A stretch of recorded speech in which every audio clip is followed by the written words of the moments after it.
Welcome to 585. Tamil Nadu ప్రతిపక్ష నేత Udhayanidhi arrest తోటి తమిళనాడులో రోజంతా టెన్షన్ నెలకొంది. విజయ్ త్రిషపై వ్యాఖ్యల కేసులో అరెస్ట్ అయిన ఉదయనిధిని తంజావూరుకు తరలించారు. ఉదయనిధి అరెస్టుతో తమిళనాట రోజంతా టెన్షన్ నెలకొంది. కుట్రపూరితంగా అరెస్ట్ చేశారంటూ డిఎంకే కార్యకర్తలు రోడ్డెక్కారు. తంజావూరులో సీఎం దిష్టిబొమ్మ దగ్ధంతో కొద్దిసేపు తీవ్ర ఉద్రిక్తతలు ఏర్పడ్డాయి. డిఎంకే టీవీకే కార్యకర్తలు పరస్పరం రాళ్లు రువ్వుకున్నారు.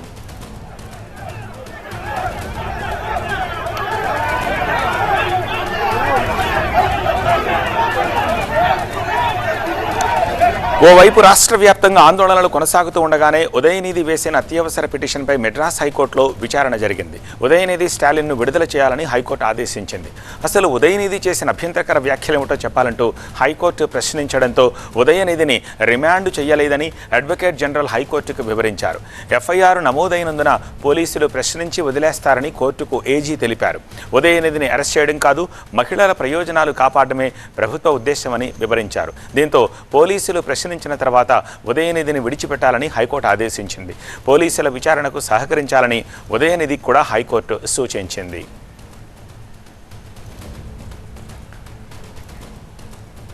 మరింత సమాచారం మా ప్రతినిధి మురళి అందిస్తారు. మురళి, డేలాంగ్ జరిగిన ఈవెంట్స్ ఆర్డర్లో చెప్పండి అండ్ రైట్ నో ఏమిటి సిచ్యువేషన్?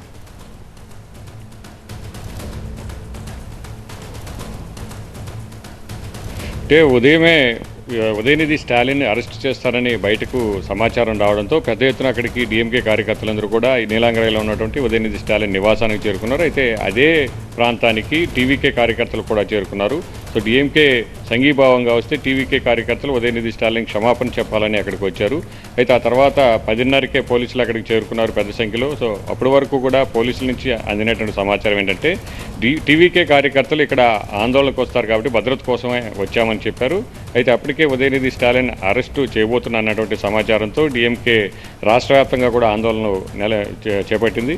ఆ తర్వాత కొద్దిసేపటికే 11 గంటల ప్రాంతంలో ఉదయనిధి స్టాలిన్ను పోలీసులు అదుపులోకి తీసుకున్నారు. అప్పటికే హైకోర్టులో ఉన్నటువంటి ముందస్తు పిటిషన్ విచారణ జరుగుతుండగానే మధ్యాహ్నం వరకు కూడా అరెస్టు చేయకూడదని కోర్టు ఆదేశాలు ఉండగానే పోలీసులు అదుపులోకి తీసుకున్నారు. అక్కడి నుంచి తంజావూరు తరలిస్తుండగా మధ్యాహ్నం 2 గంటల ప్రాంతంలో విచారణ ప్రారంభమైంది. సో 2:45 ప్రాంతానికి కోర్టు తీర్పు వచ్చింది. సో బెయిల్ అంటే అరెస్టు చేయకూడదు, ఈ సాయంత్రం విచారణ తర్వాత విడిచిపెట్టాలని కూడా కోర్టు ఆదేశాలు ఉన్నాయి. అయితే మరి కాసేపట్లో అంటే మరొక గంట సేపట్లో తంజావూరుకు విజయ్ చేరుకోబోతున్నారు. ప్రస్తుతానికి పెరంబలూరు దాటి వెళుతూ ఉన్నారు. 6 గంటల ప్రాంతానికి పోలీస్ స్టేషన్కి వస్తే తంజావూరు సౌత్లో విచారణ జరుపుతారు. సో అది గంట సేపట్లోనే ముగుస్తుందా లేదా మరింత ఆలస్యం అవుతుందా? మొత్తానికైతే ఈ రాత్రికే విడుదల చేయాలని కోర్టు ఆదేశాలు ఉన్నాయి కాబట్టి సో పోలీసులు వీలైనంత త్వరగా విచారణ ముగించి ఉదయనిధి స్టాలిన్ని విడిచిపెడతామని ఇప్పటికే హామీ కూడా ఇచ్చినటువంటి పరిస్థితి ఉంది. సో మరోవైపు తంజావూరు మొత్తం కూడా ఎక్కడికక్కడ పోలీసు భారీ భద్రత ఏర్పాటు చేశారు. అక్కడ ఉన్నటువంటి పాఠశాలలు అన్నీ కూడా పూర్తిగా ఇప్పటికే సెలవులు ప్రకటించి మధ్యాహ్నం నుంచే కూడా అన్ని పాఠశాలకు సెలవులు ప్రకటించారు. ఆ వెళ్ళేటువంటి ప్రాంతంలో దుకాణాలు కూడా మూయించారు. దాదాపు ఐజీ సహా 10 మంది ఐపీఎస్ అధికారులు భద్రతా చర్యల్లో పాల్గొన్నారు. ఇప్పటికే ఉదయం నుంచి కూడా జరిగినటువంటి ఇరు వర్గాల వాదనలు అలాగే ఘర్షణలలో రాళ్లు చెప్పులతో విసురుకున్నటువంటి పరిస్థితి ఇటు టీవీకే డిఎంకే కార్యకర్తల మధ్య జరిగినటువంటి ఘర్షణలో. సో మరి కాసేపట్లో ఉదయనిధి స్టాలిన్ అక్కడ చేరుకున్న తర్వాత మరింత ఘర్షణలు తలెత్తేటువంటి అవకాశం ఉంది కాబట్టి భారీగా ఎక్కడా కూడా జన సమీకరణ జరగకుండా పోలీసులు ముందస్తు జాగ్రత్త చర్యలు చేపడుతున్నారు. అయినప్పటికీ ఇప్పటికే డిఎంకే కార్యకర్తలు చాలా చోట్ల అంటే పోలీస్ స్టేషన్ సమీపానికి చేరుకున్నారు. ఉదయనిధి స్టాలిన్ వచ్చే సమయానికే పోలీస్ స్టేషన్ ముట్టడించేటువంటి అవకాశం ఉందన్నటువంటి సమాచారంతో మరింత భారీ బలగాలను అక్కడికి పోలీసులు రప్పించినట్టు మనకు తెలుస్తోంది. రైట్ మురళి. తుంగతుర్తి పంచాయతీపై ఎట్టకేలకు పీసీసీకి నివేదిక అందజేశారు పార్టీ వర్కింగ్ ప్రెసిడెంట్ జగ్గారెడ్డి. నియోజకవర్గానికి సంబంధించిన అందరి అభిప్రాయాలు తీసుకున్న తర్వాతే సీల్డ్ కవర్లో 7 పేజీల నివేదిక అందజేస్తారని చెప్పారు జగ్గారెడ్డి. నియోజకవర్గానికి ఎమ్మెల్యేనే బాస్ అని, ఆ తర్వాతే ఎంపీ మంత్రులు అని స్పష్టం చేశారు. తన నివేదికతో వివాదం ముగుస్తుందన్న ఆశాభావాన్ని వ్యక్తం చేశారు జగ్గారెడ్డి. తుంగతుర్తిలో కొన్నాళ్లుగా ఎమ్మెల్యే సామయిల్ వర్సెస్ పాత కాంగ్రెస్ అన్నట్లుగా సాగుతున్న వ్యవహారం అధికార పార్టీలో అలజడి రేపుతోంది. బీఆర్ఎస్ నుంచి వచ్చి టికెట్ దక్కించుకున్న సామయిల్ గెలిచాక తనతో వచ్చిన గులాబీ నేతలకే ప్రయారిటీ ఇస్తున్నారని పాత కాంగ్రెస్ నేతలు తీవ్ర నిరాశతో ఉన్నారు. ఈ విషయంలో వెనక్కి తగ్గని సామయిల్ తన దారి రహదారి అన్నట్లుగా ముందుకు సాగారు. ఈ క్రమంలోనే ఎంపీ చామల కిరణ్ కుమార్ రెడ్డికి మందుల సామయిల్ కి మధ్య కోల్డ్ వార్ నడిచింది. మండల పార్టీ అధ్యక్షుల మార్పుని కోరుతూ గాంధీ భవన్ కు బయలుదేరిన అసంతృప్త నేతలను ఎమ్మెల్యే వర్గీయులు అడ్డుకోవడం, పరస్పరం దాడులు చేసుకోవడంతో రచ్చ మొదలైంది. అంతకుముందు దివంగత దామోదర్ రెడ్డి వర్గంతో కూడా సామయిల్ కు ఇదే రచ్చ నడిచింది. వెరసి పరస్పరం కొట్టుకునేదాకా వెళ్ళింది వ్యవహారం. మొదటి ప్రాధాన్యత శాసనసభ్యుడిగా పెట్టుకుంటూనే సెకండ్ ప్రయారిటీలో ఎంపీ శామల కిరణ్ రెడ్డి గారు, సరే ఆ జిల్లాకు సంబంధించిన ఉత్తమ్ రెడ్డి గారు, అంటే ఆ నియోజకవర్గంలో సొంత ఊరు ఉత్తమ్ రెడ్డి గారు మినిస్టర్గా వారు, అట్లాగే గతంలో 2 సార్లు ఎంపీగా కోమటిరెడ్డి గారు, రాజగోపాల్ రెడ్డి గారు. మరి వారికి అంతకుముందు కూడా వాళ్ళు 2 ఎంపీలు ఉంటారు కదా అక్కడ. కాబట్టి అందరి అభిప్రాయాలను తీసుకొని దాన్ని జోడీకరించి ఒక రిపోర్ట్ రాయడం జరిగింది. అందరూ నెత్తుకొచ్చి చేస్తేనే కాంగ్రెస్ పార్టీ, ఒక వ్యక్తే నేనే నడిపిస్తా అని నేను అనుకున్న తప్పేది. రాజకీయాలలో తొందరపాటు, ఆవేశము పనిచేయవు వాస్తవాన్ని కూడా. తుంగతుర్తి రచ్చకి ఫుల్ స్టాప్ పెట్టేందుకు రంగంలోకి దిగిన పార్టీ పెద్దలు ఆ బాధ్యతలు జగ్గారెడ్డికి అప్పగించారు. తన స్టైల్లో సంప్రదింపులు జరిపిన జగ్గారెడ్డి ఇరు వర్గాలని గాంధీ భవన్ కు పిలిచి మాట్లాడారు. జిల్లా నేతలుగా మంత్రి కోమటిరెడ్డి వెంకటరెడ్డి, ఆయన సోదరుడు రాజగోపాల్ రెడ్డిలతో, మరో సీనియర్ మంత్రి ఉత్తమ్ కుమార్ రెడ్డితో చర్చలు జరిపారు. అందరి అభిప్రాయాలు తీసుకున్న జగ్గారెడ్డి తన నివేదికని సీల్డ్ కవర్లో ఉంచి పీసీసీకి అందజేశారు. మా ప్రతినిధి ప్రభాకర్ లైవ్ లో జాయిన్ అవుతున్నారు మరింత సమాచారం. ప్రభాకర్, జగ్గారెడ్డి ఇన్వాల్వ్ అయ్యారు, సీల్డ్ కవర్ లో నివేదిక కూడా వెళ్ళింది. సో ఇక్కడితో ఈ గొడవ సద్దుమడుగుతుందని ఆశించొచ్చా? డెఫినెట్లీ, ఎందుకంటే జగ్గారెడ్డి సంప్రదింపులన్నీ కూడా చాలా విస్తృతంగా చేశారు. ఎప్పుడైతే మండల పార్టీ అధ్యక్షులకు సంబంధించిన గొడవ తుంగతుర్తి కాన్స్టిట్యున్సీలో మొదలైందో, గాంధీ భవన్ వరకు ఆ పంచాయతీ వచ్చిందో, ఆ రోజు నుంచి కాంగ్రెస్ పార్టీ జగ్గారెడ్డికి ఆ బాధ్యతలను అప్పచెప్పింది.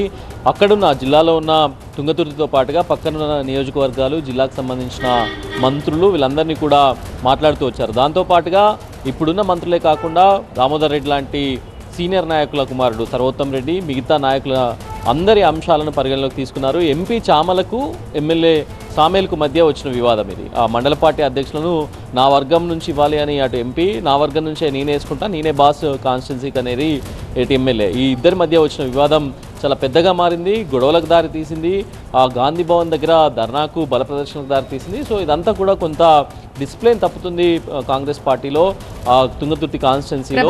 మరి సామరస్యపూర్వకంగా ఉండబోతోందా? ఎవరి మీద చర్యలు ఉండే అవకాశం ఉందా? ఆ సీల్డ్ కవర్ లో ఏముందో, ఆఫ్ ద కెమెరా కానీ ఆ చిట్ చాట్ లో కానీ ఏవైనా విషయాలు బయటకు వచ్చాయా? జగ్గారెడ్డి ప్రిపేర్ చేసిన 7 పేజెస్ మొత్తం డ్రాఫ్ట్ అంతా కూడా, నివేదిక అంతా కూడా మహేష్ కుమార్ గౌడ్కి ఇచ్చారు. దాంట్లో టీవీ9తో ఆయన ఎక్స్క్లూజివ్గా మాట్లాడుతూ చెప్పారు, మొదట ప్రాధాన్యత ఎమ్మెల్యేగా, ఆ కాన్స్టిట్యున్సీ బాస్గా ఎమ్మెల్యేకి ఉంటుంది, దాని తర్వాత ఎంపీ ఉంటుంది, దాని తర్వాత ఇన్ఛార్జ్ మినిస్టర్ కానీ, ఆ జిల్లాకు సంబంధించిన మినిస్టర్స్ కానీ ఉంటుంది. సో ఇప్పటివరకు జరిగిందంతా కూడా, ఇప్పుడు చర్యలకు దిగితే మళ్ళీ అది ఇంకా దాన్ని ఎక్కువ చేసుకున్న వాళ్ళం అవుతాం. కాబట్టి ఇక్కడ నుంచి మళ్ళీ గొడవలు జరగకుండానే జాగ్రత్తలు పడతాం. సో ఇక్కడికి ఒక ఫుల్ స్టాప్ పెట్టాలి అని అంటే చర్యలకు కానీ, లేకపోతే డిసిప్లినరీ యాక్షన్స్ కానీ పోకుండా కేవలం అందరినీ సముదాయించి మాట్లాడి అందరినీ కోఆపరేట్ చేయాల్సిందిగా, పార్టీ కోసం పనిచేయాల్సిగా ఆ నివేదికలో ప్రస్తావించినట్లు, అట్లాగే ఎవరెవరి బాధ్యతలు ఏముంటాయనేది కూడా నివేదికలో పొందుపరిచారు. సో దానికి సంబంధించి జగ్గారెడ్డి చెప్పారు, ఎమ్మెల్యేకి సంబంధించి ఎక్కడి వరకు ఎమ్మెల్యే పరిధి ఉంటుంది, ఎంపీకి ఎంతవరకు పార్టీలో ఇన్వాల్వ్ కావచ్చు అనే దాన్ని కూడా అక్కడ ఎంక్వైరీ రిపోర్ట్ను చేస్తూనే సజెషన్స్ని కూడా తాను దాంట్లో ఇంక్లూడ్ చేశారు. సజెషన్స్లో ఎవరి పరిధి ఎంత ఉంటుంది, ఎవరి లిమిటేషన్ ఎంత ఉంటుంది, కాంగ్రెస్ పార్టీలో స్వేచ్ఛ ఉన్నప్పటికీ, ఆ ఫ్రీడమ్ ఉన్నప్పటికీ దాన్ని ఎంత ఎక్స్టెంట్ వరకు మనం ఎక్స్ప్రెస్ చేయొచ్చు అనే దాన్ని మాత్రం అక్కడ ఇంక్లూడ్ చేశారు. సో జగ్గారెడ్డి ఒక ట్రబుల్ షూటర్ అవ్వబోతున్నారు కదా? అఫ్ కోర్స్, అంటే కాంగ్రెస్ పార్టీలో మొదటి నుంచి కూడా మనం జగ్గారెడ్డిని ట్రాక్ చేస్తూ వస్తున్నాం. కాంగ్రెస్ పార్టీలో గ్రీవెన్స్లు రావాల్సిన చోట, పార్టీ సమావేశాలు జరగాల్సిన గాంధీ భవన్ చోట పంచాయతీలకు ఇది సెంటర్ అవుతుంది అనేది మనమే అడిగాం ముందు. సో అప్పుడు కూడా చెప్పారు, కాంగ్రెస్ పార్టీలో డెఫినెట్గా ఇది ఎక్స్పెక్ట్ చేయొచ్చు, 10 ఏళ్ల తర్వాత అధికారంలోకి వచ్చింది కాబట్టి. సో ఈ పరిస్థితి వచ్చింది, ఎవరికైనా పదవుల కోసం ఆరాటం ఉంటుంది, ఆశ ఉంటుంది కాబట్టి సో డెఫినెట్గా అట్లాంటి పరిస్థితి వస్తుంది. జగ్గారెడ్డి తుంగతుర్తి ఇష్యూను డెఫినెట్గా క్లోజ్ చేయడం అయితే ట్రబుల్ షూట్ అంశం. ఎందుకంటే పక్కనే రాజగోపాల్ రెడ్డి ఉన్నారు, ఇటు పక్కన కోమటిరెడ్డి వెంకటరెడ్డి ఉన్నారు, అటు పక్కన సర్వోత్తమ్ రెడ్డి, దామోదర్ రెడ్డి కొడుకున్నారు, దాని తర్వాత ఉత్తమ్ కుమార్ రెడ్డి ఉన్నారు. సో మొత్తం ఇవాళ జగ్గారెడ్డి టీవీ9తో చెప్పిన దాంట్లో అది కూడా ఒక పాయింట్, 5-6 స్ట్రాంగ్ పిల్లర్స్ కాంగ్రెస్ పార్టీకి సంబంధించి ఇదే కాన్స్టిట్యున్సీలో ఉన్నారు.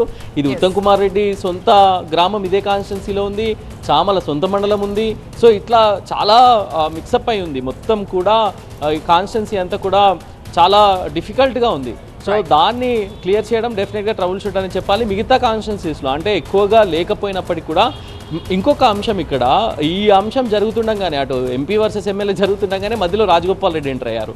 రాజగోపాల్ రెడ్డి వర్సెస్ మందుల సామేల్గా మారింది. రాజగోపాల్ రెడ్డిని చాలా ఛాలెంజింగ్గా మాట్లాడారు. అసలు నువ్వెవరు, నా కాన్స్టిట్యున్సీతో నీకేం సంబంధం అనేది. అది సీఎం దాకా పోయింది. డిప్యూటీ సీఎం దగ్గర దానికి సంబంధించిన మీటింగ్స్ అయ్యాయి. కవంపల్లి సత్యనారాయణ లాంటి వాళ్ళు అసలు ఎస్సీ సామాజిక వర్గ ఎమ్మెల్యేల పైన వీళ్ళపై పెత్తనం ఏంటి అని డైరెక్ట్ బహిరంగంగా మాట్లాడారు. సో ఈ అంత ఇష్యూని ఓన్లీ తుంగతుర్తి సెంటర్ పాయింట్ అయింది. తుంగతుర్తి వేదికగానే ఇదంతా జరిగింది. ఈ ఇష్యూ స్టార్ట్ అయిన తర్వాతనే ఇదంతా జరుగుతుంది. సో దాన్ని ఇప్పుడు కంక్లూడ్ చేయడం అయితే డెఫినెట్గా కాంగ్రెస్ పార్టీకి కొంత నల్గొండ జిల్లాలో యాడ్ అండ్ అడ్వాంటేజ్ అనే చెప్పాలి. Thank you Prabhakar. Third exclusive వార్త, ఏపీ చీఫ్ ఎలక్షన్ ఆఫీసర్ ని వివిధ రాజకీయ పార్టీల నేతలు కలిశారు. ఎస్ఐఆర్ ముసాయిదా ఓటర్ల జాబితాపై సీఈఓతో చర్చించారు. టీడీపీ, వైసీపీ, కాంగ్రెస్ తో పాటు పలు పార్టీల నేతలు తమ అభ్యంతరాలని సీఈఓకు వివరించారు. ఓట్ల తొలగింపు విషయంలో పలు సూచనలు చేశారు. గుర్తింపు లేని ఓటర్లపై గ్రామ సభలు నిర్వహించాలని కాంగ్రెస్ నేతలు కోరారు. అర్హులైన ప్రతి ఓటర్కి అవకాశం కల్పిస్తూ పారదర్శకంగా జాబితా తయారు చేయాలని విజ్ఞప్తి చేశామని తెలిపారు. తిరుపతి, కడప, అనంతపురం జిల్లాల్లో డూప్లికేట్ ఓట్లు ఎక్కువగా ఉన్నాయని వాటిని తొలగించామని చెప్పారన్నారు టీడీపీ నేత అశోక్ బాబు. ఎస్ఐఆర్ ప్రక్రియలో డూప్లికేట్ ఓట్లు తొలగించడం మంచిది అన్నారు.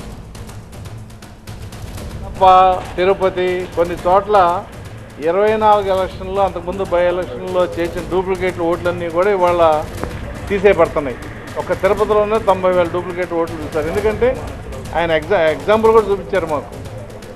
చాలా చోట్ల పక్క కాన్స్టిట్యున్సీలో, అంటే ఇప్పుడు మీరు హనుమాన్ జంక్షన్ చూసుకుంటే రోడ్డుకి అవతల కృష్ణా జిల్లా, రోడ్డుకి అవతల గోదావరి జిల్లా, వాళ్ళు అక్కడ ఒక ఇల్లు ఇక్కడ ఒక ఇల్లు పెట్టుకుని చాలా డూప్లికేట్ ఓటర్ పెట్టారు.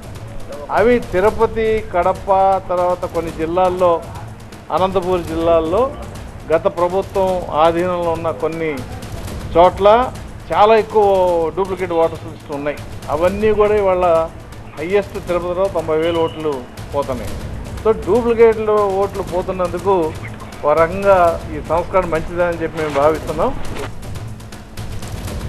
దంపతుల ఓట్లు వేరువేరు బూతుల్లో ఉంటే సవరించాలని కోరామన్నారు మాజీ మంత్రి పేర్ని నాని. అయితే ఆ ఓటర్లే సవరణలు పెట్టుకోవాలని ఈసీ అధికారులు చెప్పారని తెలిపారు. లిస్టు తయారు చేసేది ఎన్నికల కమిషన్, సవరణలు మాత్రం ఓటర్లు పెట్టుకోవాలని పేర్ని నాని ప్రశ్నించారు. ఒక ఇంట్లో ఓట్లు, భార్యాభర్తల ఓట్లు చెరొక బూత్లో ఉండటం ఏంటి, ఇది తప్పు కదా, ఒకే బూత్లో పెట్టండి అంటే ఎవరికాళ్ళు ఓటర్లే పెట్టుకోవాలని చెప్తున్నారు. సవరణ పెట్టుకోవాలంటే ఓటర్లు అంటే ఓటర్లకి ఏం పాపం, లిస్టులు తయారు చేసేదేమో ఎన్నికల కమిషను, సవరణలేమో ఓటర్లు పెట్టుకోవాలండి. అలాగే ఒక బజార్లో ఒకే వీధిలో ఉన్నటువంటి ఓట్లు మరి ఒకే బూత్లో ఉండాల్సింది పోయి మరి రకరకాలుగా ఉంటాం. ఒకే పక్క బజార్లో వాళ్ళ ఓట్లన్నీ కూడా మళ్ళీ వేరే బూత్లో ఉంటాయి. ఇట్లా రకరకాలుగా ఉన్నాయి.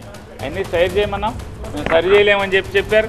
మరి ఒక వింత దాన్ని ఏమంటే ప్రాసెస్ లాగా కనపడుతుంది మనకి. ఈ ప్రక్రియ వింతగా ఉంది. రైట్, ఎస్ఐఆర్ ప్రక్రియ స్టార్ట్ అయినప్పటి నుంచి ప్రజల్లోనూ పార్టీలోనూ ఒక టెన్షన్ అయితే కనిపిస్తోంది. హాట్ టాపిక్ గా ఉంటూ వస్తోంది. మరిన్ని వివరాలు మా ప్రతినిధి ఈశ్వర్ అడిగి తెలుసుకుందాం. ఈశ్వర్, ఈ రోజు చీఫ్ ఎలక్షన్ ఆఫీసర్ ని కలిశారు కదా, సో ఏ పార్టీలు ఎలాంటి అభ్యంతరాలు, అనుమానాలు వ్యక్తం చేశాయి, అధికారులు ఏమంటారు? రాజకీయ పార్టీలన్నీ భిన్నాభిప్రాయాలు వ్యక్తం చేశాయి. ఈరోజు ఎస్ఐఆర్లో ఒక ప్రక్రియ ముగిసింది. మొదటగా వాళ్ళకి సంబంధించిన ఎన్రోల్మెంట్ ప్రక్రియ నడిచింది. ఆ తర్వాత దాదాపుగా 44 లక్షల మందికి సంబంధించి గుర్తింపు నిర్ధారణ కాని ఓటర్లు దాంట్లో మిగిలేరు. సో వాళ్ళందరికీ వాళ్ళని తదుపరి దశలో ఏం చేయాలి, దీన్ని ఎలా ముందుకు వెళ్ళాలి, దీనిలందరినీ మరింత పారదర్శకంగా, మరింత ఖచ్చితత్వంగా ఓటర్ల జాబితా తయారు చేయాలంటే మీ భాగస్వామ్యం ఏంటి అంటూ రాజకీయ పార్టీలను పిలిచి వాళ్ళతో ఎన్నికల ప్రధానాధికారి ఒక సమావేశాన్ని నిర్వహించారు. అందులో అందరూ రాజకీయ పార్టీలు చాలా భిన్నంగా వాళ్ళకి తగ్గట్టుగా భిన్నంగా వాళ్ళకి సంబంధించిన సలహాలు, సూచనలు ఇచ్చాయి. మొదటగా అధికార పార్టీ దానికి సంబంధించి దాదాపుగా 3,000 కొత్త పోలింగ్ బూతుల్ని కొత్తగా జాయిన్ చేయడం జరిగింది. ఎందుకంటే పోలింగ్ బూతులకు సంబంధించిన రేషనలైజేషన్ కూడా ఈ ఎస్ఐఆర్లో జరిగింది. సో వాటిని ఆహ్వానిస్తున్నామని చెప్పారు. అదే సమయంలో ఎందుకు గుర్తింపు సరైన ఆధారాలు లేకపోవడం వల్ల దాదాపుగా 44 లక్షల మందిని ఇట్లాంటి అన్ఐడెంటిఫైడ్ ఓటర్లుగా గుర్తించామని చెప్పడం జరిగింది. వాటిలో ఎక్కువగా తిరుపతి, కడప, అనంతపురం జిల్లాలో ఉన్నాయని చెప్పారు. సో వాటన్నిటికీ అధికార పార్టీ ఇచ్చిన సలహా ఏంటంటే వాళ్ళందరికీ వీలైనంత వరకు మరొకసారి అవగాహన కార్యక్రమాలు పెంచే కార్యక్రమం చేయడం, అదేవిధంగా ఎక్కడైతే ఎక్కువగా ఓట్లకు సంబంధించి గుర్తింపు లభించలేదో మరింత ఎక్కువగా అక్కడున్న ప్రజల్ని అలర్ట్ చేసే ప్రక్రియలో భాగస్వామ్యం కావాలని సూచించారు. అదే సమయంలో వైఎస్ఆర్ కాంగ్రెస్ పార్టీ అయితే చాలా పెద్ద ఎత్తున ఆరోపణలు చేసింది. దీనికి సంబంధించి మొదటి దశగా తయారైన ముసాయిదా జాబితాలోనే చాలా లోపాలు ఉన్నాయి. వాటిలో ఇంట్లో భార్యాభర్తల పేర్లు కూడా వేరువేరు పోలింగ్ బూతుల్లో వచ్చినాయి. ఒకే బజార్లో ఉన్న చాలామంది ఓటర్లకు సంబంధించి వేరువేరు బూతుల్లో వేరువేరు ప్రాంతాల్లో ఓట్లు వచ్చాయి. ఇదంతా ప్రక్రియ పారదర్శకత లోపించింది. వాళ్ళు చెప్తున్న దాని ప్రకారం ఇక్కడ జియో ట్యాగ్ చేసినట్టుగా ఆ ప్రాంతంలో అన్ని వేరే ప్రాంతానికి వెళ్లకుండా కూడా జాగ్రత్తలు తీసుకున్నామని చెప్తున్నారు. కానీ కేవలం అది మాటలకు మాత్రమే పరిమితమయ్యాయి. వాస్తవ రూపంలో చాలా అశాస్త్రీయంగా హేతుబద్ధత లేకుండా ఈ ఓటర్ల జాబితా తయారు చేయడం జరిగింది. వాటిని సరిదిద్దమని కోరితే వాటన్నిటికీ ఢిల్లీకి లెటర్ రాస్తాం, మళ్ళీ వాళ్ళు ఇచ్చిన దాని మేరకే వాళ్ళు అనుమతి ఇస్తేనే మేము చేస్తామని చెప్పారు. కాబట్టి మాకు దాని మీద విశ్వాసం కలగడం లేదు. ఖచ్చితంగా ప్రతి ఒక్క ఓటర్ని ఎందుకు తొలగిస్తున్నారో ఇచ్చే ఆ నోటీసులన్నీ మాకు ఇవ్వాలి. అలాగే 44 లక్షల మంది ఎవరైతే ఉన్నారో వాళ్ళ జాబితాను కూడా వెంటనే విడుదల చేయాలి. ప్రతి బూత్ వైజ్గా ఎవరైతే ఓటర్లు తప్పిపోయారో లేకపోతే గుర్తింపు నిర్ధారణ కాలేదో అవి ప్రకటించాలని వైఎస్ఆర్సీపీ సజెస్ట్ చేసింది. అలాగే కమ్యూనిస్ట్ పార్టీలు కూడా అలానే సజెస్ట్ చేశాయి. కాంగ్రెస్ పార్టీ అయితే గ్రామ స్థాయిలో గ్రామ సభలు నిర్వహించి వాటి జాబితాలను ప్రకటించి ఎక్కడైతే వాళ్ళకి సంబంధించిన గుర్తింపు నిర్ధారణ కాని వారి వివరాలు తీసుకుని ఖచ్చితంగా ఏ ఒక్క ఓటర్ కూడా ఓట్లు లేకుండా చూడాల్సిన బాధ్యత ఎన్నికల కమిషన్ అని చెప్పింది. సో ఈ ప్రక్రియ అన్నింటినీ అందరి అభిప్రాయాలు తీసుకున్న తర్వాత ఎన్నికల ప్రధానాధికారి దానికి సంబంధించి ఫర్దర్గా ఎలా ముందుకు వెళ్ళాలనే దాని మీద ఒక నిర్ణయం తీసుకోబోతున్నారు. దాదాపుగా ఈ నెలాఖరు వరకు దానికి సంబంధించిన ముసాయిదాకి సంబంధించిన సవరణకి అవకాశం ఉంది. ఈలోపు ప్రతి ఒక్కరూ ప్రజలు కూడా దీంట్లో భాగస్వామ్యం అవ్వాలి. ఎవరైతే 44 లక్షల మంది గుర్తింపు నిర్ధారణ కాలేదో వాళ్ళందరూ తాము మరొకసారి చెక్ చేసుకుని సరైన ఆధారాలు సమర్పించి వాటిని సవరణలో భాగస్వామ్యులు కావాలి. వాళ్ళ ఓట్లను పునరుద్ధరించుకునే విధంగా చేయాలని చెప్పి అందరూ కోరుతున్న నేపథ్యం కనిపించింది. సో ఈ ప్రక్రియ మళ్ళీ మరొకసారి తీవ్రస్థాయిలో ప్రారంభం కావడానికి అవసరమైన పొలిటికల్ పార్టీలు కూడా బిఎల్ఓలకు సంబంధించి కూడా చాలా కీలకమైన సలహా ఇచ్చారు. ఎవరైతే బ్లాక్ లెవెల్ ఆఫీసర్స్ ఉంటారో వాళ్ళకి ఇతర డ్యూటీలను ఇస్తూ వాళ్ళతో పాటు ఈ విధులను కూడా ఇచ్చారు. దానివల్ల వాళ్ళ ఫోకస్ తక్కువైంది. వాళ్ళందరికీ ఇతర డ్యూటీలు అన్నిటి ఏం లేకుండా కేవలం ఎలక్షన్ డ్యూటీకి మాత్రమే డెడికేట్ చేస్తే వాళ్ళ గుర్తింపు నిర్ధారణ కానీ వాళ్ళ జాబితాను తీసుకుని ఆ ఇళ్లకు వెళ్ళి వాటిని నిర్ధారించుకునే అవకాశం ఉంటుంది. కాబట్టి ఆ దిశగా వాళ్ళకి ఇతర డ్యూటీలు లేకుండా చేయాలని చెప్పి కూడా అన్ని రాజకీయ పార్టీలు సలహా ఇచ్చాయి. కాబట్టి ఎన్నికల ప్రధాన అధికారి దీనిపైన ఒక డెసిషన్ తీసుకునే అవకాశం ఉంది. ఆ తర్వాత మళ్ళీ ఈ నెలాఖరు వరకు ఆ సవరణ ప్రక్రియ ఉంది. కాబట్టి ఆ గుర్తింపు లేని నిర్ధారణ కాని ఓటర్లని వీలైనంత త్వరగా అందరూ నమోదు చేసుకోవాలి. సవరణ ప్రక్రియలో భాగస్వామ్యం కావాలని రాజకీయ పార్టీలన్నీ కోరడం అయితే జరిగింది. Over to studio. Right Eshwar.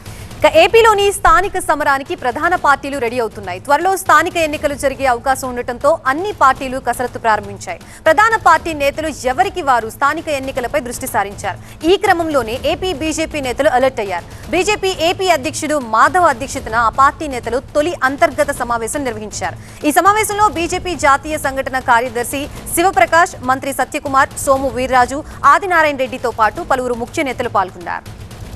స్థానిక సంస్థల ఎన్నికల ప్రణాళికలపై ఏపీ బీజేపీ నేతలు సుదీర్ఘంగా చర్చించారు. స్థానిక ఎన్నికల్లో అనుసరించాల్సిన వ్యూహాలు, కార్యాచరణపైన బీజేపీ నేతలకి సీనియర్లు దిశానిర్దేశం చేశారు. ఇప్పటికే స్థానిక సంస్థల ఎన్నికలకి సంబంధించి బీజేపీ ప్రత్యేక కమిటీ వేయగా కమిటీ ఏర్పాటు తర్వాత తొలి సమావేశం నిర్వహించారు.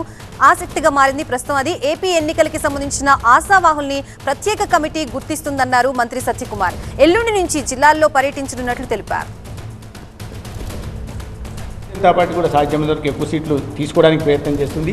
ఏ రాజకీయ పార్టీ అయినా కూడా వాళ్ళ అస్తిత్వాన్ని నిలబెట్టుకోవాలా, వాళ్ళ కార్యకర్తలను సంతృప్తిపరచాలా. మా పార్టీలో కూడా కొన్ని దశాబ్దాలుగా పార్టీ కోసం నిరంతరం పనిచేస్తున్న కార్యకర్తలు ఉన్నారు. ఎన్నో త్యాగాలు చేసిన కార్యకర్తలు ఉన్నారు. అటువంటి కార్యకర్తల త్యాగాన్ని గుర్తించి వారు ఎన్నికల్లో పోటీ చేసే అవకాశాన్ని కల్పించడం కోసం పార్టీ నిర్ణయం తీసుకునింది. ప్రధానంగా రాష్ట్రంలో ఏ హవా అయితే ఎటువంటి తుఫాను సునామీ అంటాగా 2024 వచ్చిందో ఈ స్థానిక సంస్థల ఎన్నికల్లో కూడా మున్సిపాలిటీ ఎన్నికల నుంచి పంచాయతీ ఎన్నికల దాకా అదే స్థాయిలో ఎన్డీఏ పెద్ద ఎత్తున విజయాలు సాధించాలా, మళ్ళా విజయదుందుబి మోగించాలని దిశగా ప్రయత్నం చేస్తున్నాం. అది జరిగి తీరుతుంది. మొన్న మీరు పార్లమెంట్ ఎలక్షన్లో చూస్తే ఇంత పర్సంటేజ్ అని మేము లక్ష్యం పెట్టుకోలేదు. 6 సీట్లు పోటీ చేశాం. అసెంబ్లీ విషయం వచ్చేసరికి 10 సీట్లు పోటీ చేశాం. కాబట్టి ఇక్కడ ఎక్కడ కూడా పర్సంటేజ్ అనే మాట లేదు.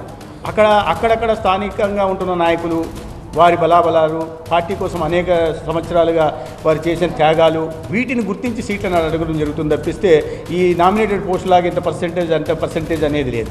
స్థానికంగా పార్టీ బలము, అక్కడ ఉంటున్న కార్యకర్తల బలము, వారు చేసిన త్యాగాలు, వీటిని పరిగణలోకి తీసుకుని ఎక్కువ సీట్లను అడగడం జరుగుతుంది.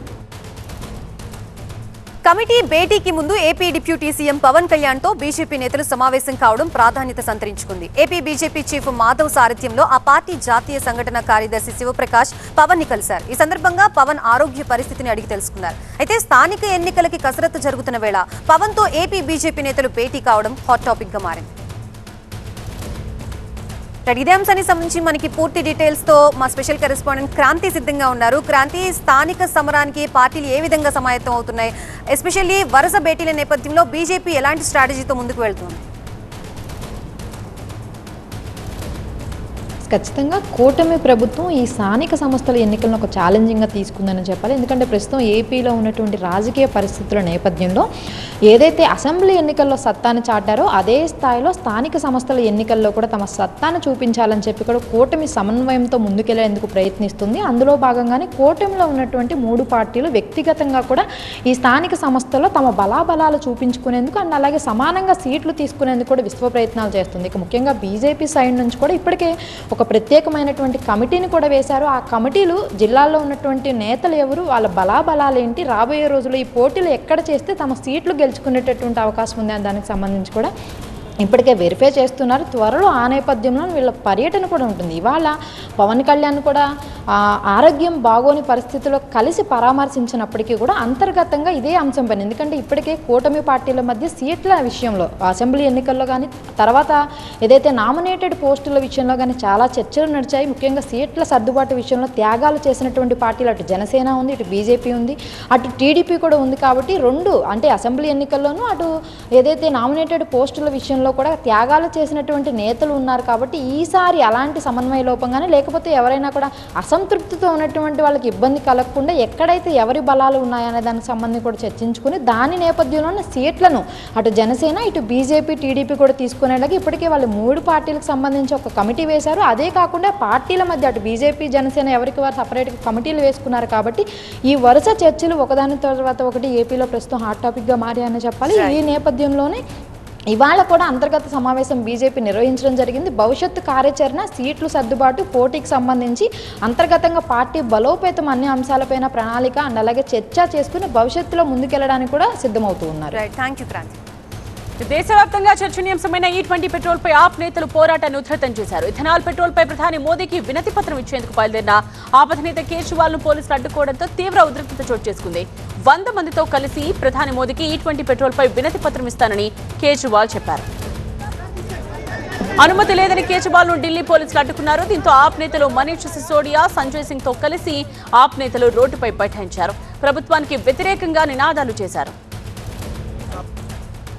2,33,000 लोगों ने पिटीशन साइन की है. उनकी पिटीशन लेके आज हम प्रधानमंत्री जी के पास जा रहे हैं और उनसे निवेदन कर रहे हैं हाथ जोड़ के. ये गडकरी जी के कॉन्फ्लिक्ट ऑफ इंटरेस्ट का मामला है, इंटरनेशनल प्रेशर की आप बात कर रहे हैं. देखिए, पूरे देश में अगर E20 थोपा जा रहा है तो ये गडकरी जी के बस की बात नहीं है. ये कैबिनेट डिसीजन है. ये मोदी जी का डिसीजन है, कैबिनेट का डिसीजन है. इसमें गडकरी साहब, हरदीप पुरी साहब, इन लोगों के किसी की नहीं चलती. ये